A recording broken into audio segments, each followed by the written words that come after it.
very much, Mr. Toastmaster. And good morning, early risers, and Roger, our honored guest. We've all worked to learn something new or to form a positive habit, right? And when we do that, we often compare ourselves to other people.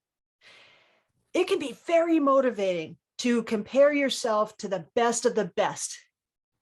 For example, a young basketball player might envision himself the next Michael Jordan, or a young high school theater performer might see herself as Meryl Streep. But sometimes comparing ourselves to the very best in the profession can be unfair. It can derail our dreams. Instead, we need to adopt a new perspective to overcome these self-imposed obstacles. This morning, I'm going to tell you about how I learned to stop comparing myself to others and to start racing against myself. It all started last year when I decided to take part in Inktober. Inktober is a quotidian drawing event where every day one receives a prompt, a word, and we all need to draw something in pen and ink regarding that subject. Every day, a new drawing. I was so excited. I ran out to CC Lowell and I got myself this amazing sketchbook, and it was part of an Inktober kit. It also came with these pens. This pen is an ordinary marker. Think of it as a thicker version of a Sharpie. These pens were new for me. These are called brush pens, and although they are markers, they have a brush top and they bend a bit so that they act more like paintbrushes than markers. I wanted to learn how to do better brushwork, so I was super stoked to get this kit. The event starts, as they all do, with a prompt list that comes out, and you can see everything that you need to draw for the whole month.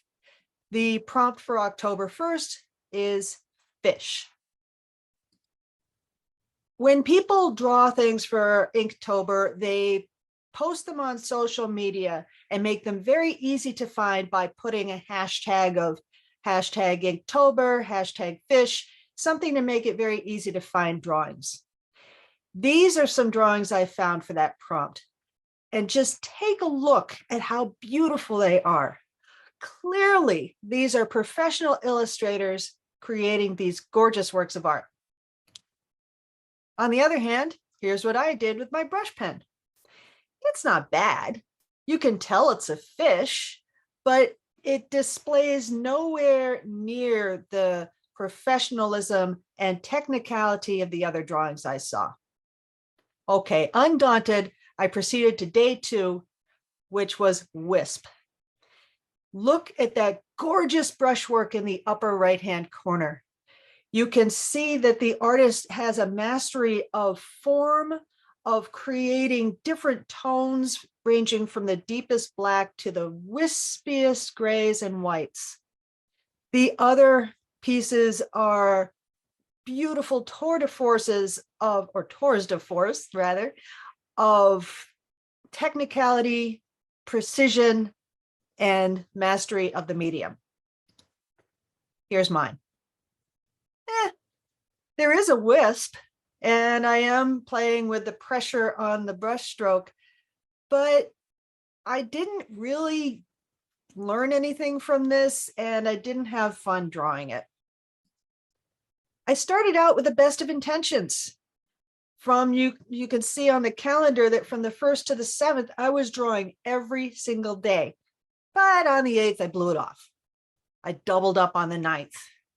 That happened a couple more times. But as I continued through the process of creating my daily drawings, I was also getting email from the organizer showcasing the best of the best of the best. And I got discouraged because my work wasn't anything like theirs. Finally, I gave up. The 17th was my last drawing. I was very disappointed in myself, but I thought that maybe the organizer was to blame for sending me such beautiful examples of other people's work. So I sent him an email asking him if he wouldn't consider maybe putting in some less stellar examples of the work. And he took the time to respond to me. Among his wonderful words of advice were the words that you see highlighted at the bottom of that message. Try not to compare your art with that of others. I can always find an artist better than me, and if I compare my work to them, it's tempting to find fault with my own or give up, which is exactly what happened. Taking that advice to heart, this year, I decided to take part in Inktober yet again. And I completed it.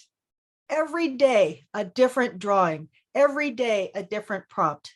I didn't let any days slide, and I completed my work start to finish. What made the difference? Certainly Jake Parker's advice, but also a different technique. This technique that you see here is called cross-hatching. And I had bought these beautiful, thin pens. Some people hate these because they're so thin, but I like them because I really enjoy cross-hatching, which is making different tones by drawing lines in different directions. The more lines you draw, the darker the tone. The fewer lines you draw, the lighter the tone. Two drawings that I was especially proud of are Fuzzy and Spark, because I got to employ that technique. But perhaps the one I'm the most proud of is this one, Collide. Not because it's an amazing display of my skill, but because even though it was late at night, even though I'd spent the whole day working on chores, I managed to get it done. I learned a lot about myself and about the value of comparing myself to myself, of seeing incremental improvements every day and not looking at other people's work, not comparing my own illustrations to those of professional illustrators who do this for a living. I hope that this brief talk has taught you a little bit about the month of Inktober, but more importantly, has taught you the value of racing only against yourself.